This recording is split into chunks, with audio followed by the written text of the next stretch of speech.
Santa Cows by Cooper Edens. Illustrations by Daniel Lane. 'Twas the night before Christmas, and in our duplex, the children were plugged into special effects. While pizza with sausage and peppers they downed, with soda plus popcorn and chips by the pound. Then while all the children the TV were viewing, the sound from the kitchen was purposeful chewing. As Elwood with clam cakes and I with chopped eel had just settled down to our microwave meal. When all of a sudden, not the sound of reindeers, but the mooing of Santa cows came to our ears. So we ran to the windows and opened the shutters. We threw up the blinds to a sky full of udders. As lovely as angels, the family agreed. And Elwood, so helpful, named each by its breed. Look, kiddies, a Holstein, a brown Swiss, a Jersey, and here comes a Hereford, an Angus, a Guernsey.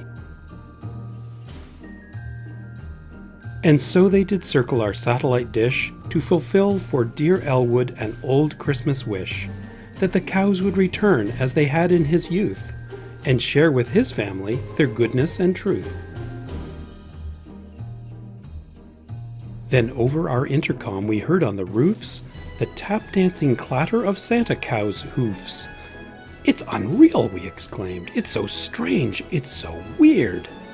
Down the chimney the Santa cows promptly appeared.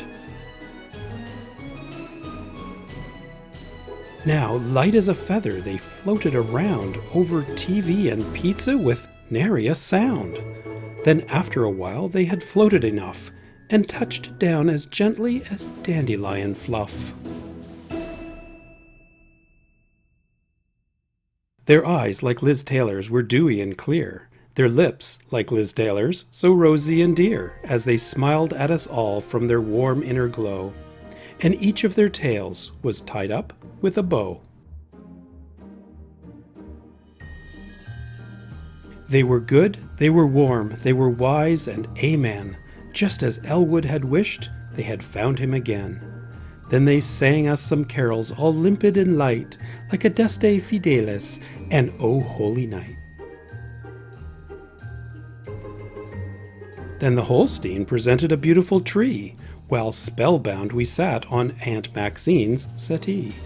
As we gazed at the ornaments dazzling and rare, a spirit of peace and goodwill filled the air. There were bundles of something thrown over their backs. We all tried to guess what might be in those sacks. Maybe red hots or gumballs or licorice whips. Maybe squirt guns or skateboards or alien ships.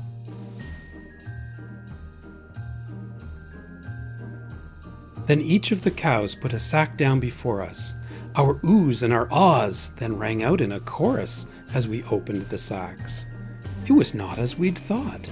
It was baseballs and bats, gloves and caps that they brought.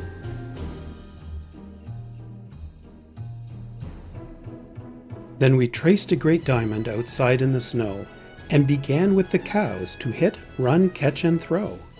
So we played through the night, through each bright moonlit inning, till the sun showed its face. Christmas Day was beginning. The end.